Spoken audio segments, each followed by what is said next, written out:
We can sit around in the alternative media and we can moan about the fact that listings in Google are constantly being manipulated through algorithms, or we can do something about it. Hello, and tonight's headlines. The Iconic Media Group is a genuine alternative. I never fully switch off. It's almost like having the radio on in the background. What is the reaction to that from within the industry? Well, I hide a lot. Hello, welcome to Real Education with Lana. However, we want to grow this into being one of the biggest independent platforms, if not the biggest independent platform in the world. I brought in Max Egan to talk about it. Mr. Egan, no need for introductions, but I've done it anyway. Say hello to Iconic. And welcome to the very first episode of Amanda's Secret Chamber. I felt it, I know what pain feels like.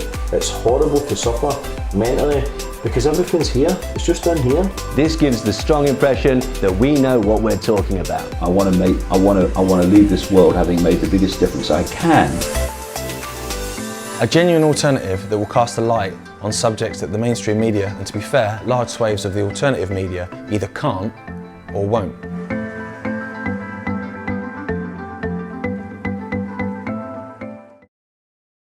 A Newsweek journalist, this time it sounds like a proper one, has resigned from the publication, reportedly because of a suppression of his story about the ever-growing OPCW scandal, the revelation of immensely significant plot holes in the establishment Syria narrative that you can update yourself by watching this video, which you can see on davidicke.com. The headline is Journalist Newsweek Suppressed OPCW Scandal and Threatened Me with Legal Action. Once again, because the OPCW is the cult-owned world body that supposed to police the world for use of chemical weapons.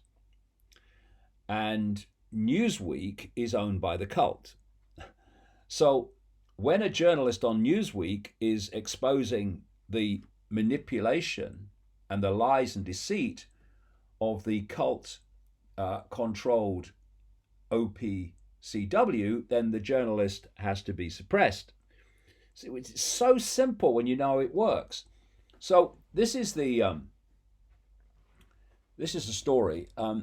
It's a quote from the journalist. Yesterday, I resigned from Newsweek after my attempts to publish newsworthy revelations about the leaked OPCW letter were refused for no valid reason, journalist Tarek Haddad reported on Twitter.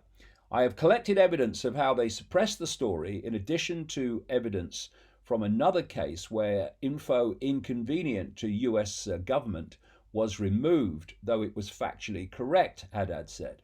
I plan on publishing these details in full shortly. However, after asking my editors for comment, as is journalistic practice, I received an email reminding me of confidentiality clauses in my contract, i.e. I was threatened with legal action.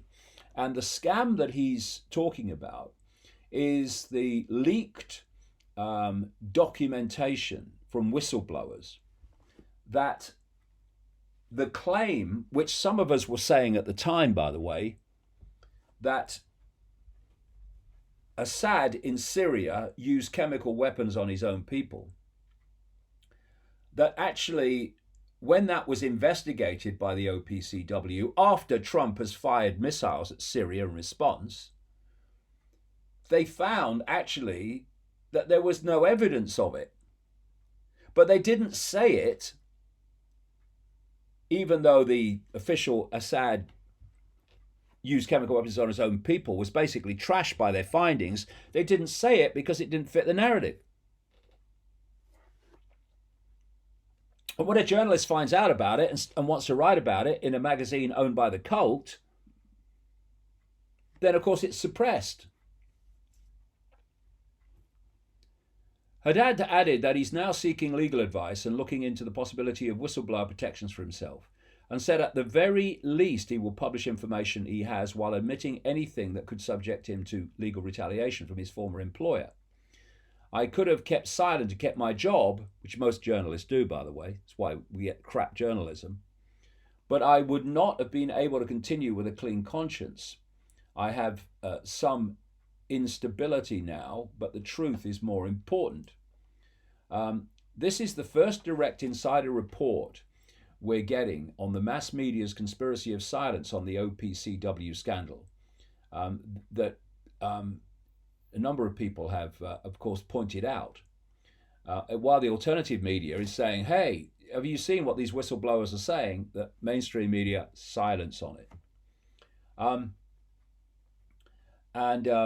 If Trump really is against fake media and fake news, well, he should be speaking out and saying, although what this guy's writing puts me in a bad light because I ordered missiles to be fired on Syria, on what now turns out to be a lie, this should go out. The public need to know about this. But he won't, because it's fake news that suits you and then fake news that doesn't. Still fake news. In how many other newsrooms, this article asks, is this exact same sort of suppression happening all the time? The answer to that, including threats of legal action to journalists who don't have the courage or ability to leave and speak out. There is no logical reason to assume that Haddad is the only one encountering such roadblocks from mass media editors. He's just the only one going public about it. Exactly right. Newsweek has long been a reliable guard dog and attack dog for the US centralized empire, the article says, with examples of stories that its editors did permit to go to print, including an article by an actual current military intelligence officer explaining why US prosecution of Julian Assange is a good thing, fawning puff pieces on the white helmets, and despicable smear jobs on Tulsi Gabbard, who doesn't want war, as she runs for the presidential nomination of the Democrats. She doesn't want war. Destroy her. The outlet will occasionally print oppositional-looking articles, like one by Ian Wilkie questioning the establishment Syria narrative, but not without immediately turning around and publishing an attack on Wilkie's piece by Elliot Higgins, a former Atlantic Council senior fellow who is the co-founder of the NED-funded imperial narrative management firm Bellingcat brackets intelligence network.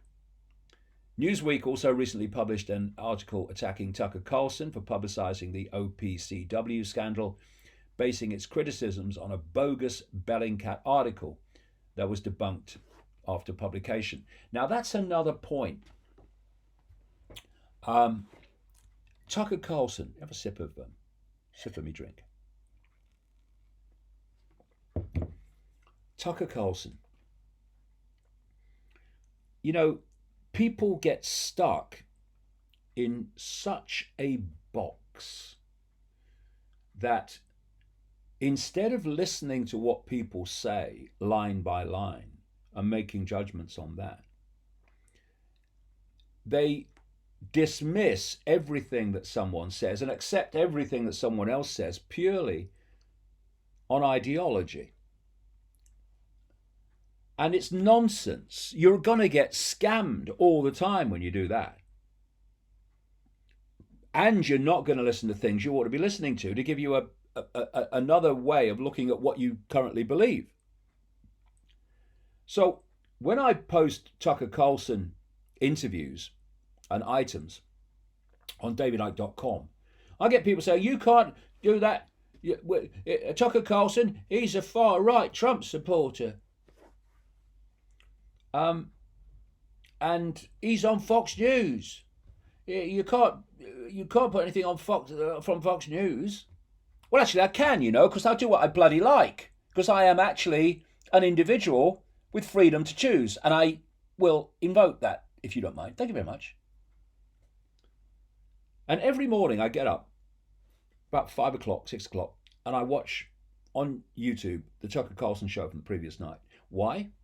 Because while I don't agree with everything he says, I certainly don't agree with everything he stands for, he is, by American media television standards, a proper journalist who will go into areas that the others are terrified of.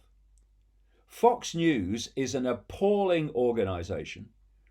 And, when you look at most of its presenters, I mean, journalism doesn't come to mind. Sean Hannity, for a start, who licks the backside of Trump and Israel all the time. But Carlson is different. How he gets away with some of it, I don't know, but he does. Well, up to now he does. Although there have been many efforts to target his advertisers by the woke tyranny, and also to get him thrown off the air for various reasons. But he's stuck there. And he asks questions and makes points and runs stories that none of the others will run. I've said before in these video casts that it's pretty clear that a Carlson show, which I watched, stopped Trump bombing Iran. Because Trump's national security advisor was John Bolton, who's a neocon to his DNA. And he was trying to get Iran bombed because that's Israel's agenda, and it's the neocons' agenda, which is just a United States branch of Israel. And the planes were in the sky,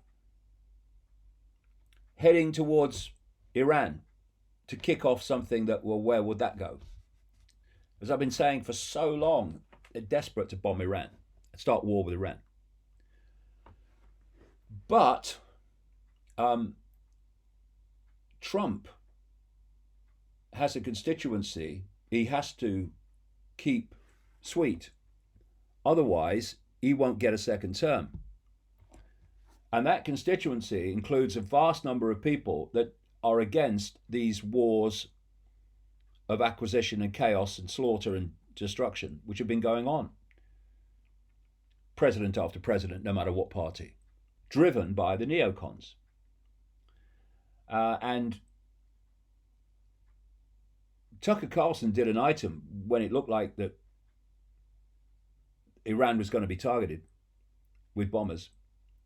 And he made the point, and Trump watches Fox News all the time apparently, he'll certainly watch Carlson. Carlson made the point that if Trump attacks Iran militarily, he's going to lose massive amounts of support that got him into power. And Trump turned the bombers around. I think John Bolton cried for days. I'm sure he did. And so Carlson is willing to say things that others won't say. And I watched the item that this article is talking about, where he was saying, why isn't the media talking about this? These whistleblowers are saying that the story of Assad unleashing chemical weapons on his own people was made up, and that the findings of the investigators of the OPCW confirm that it couldn't have been Assad, because the evidence, the claim was that the Assad took planes over the site and dropped these chemical weapons from the sky,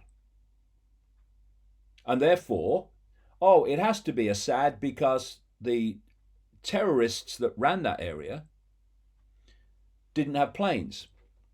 Turns out that these whistleblowers are pointing out that the findings of the OPCW were that the chemical weapon shells were placed there, not dropped from the sky.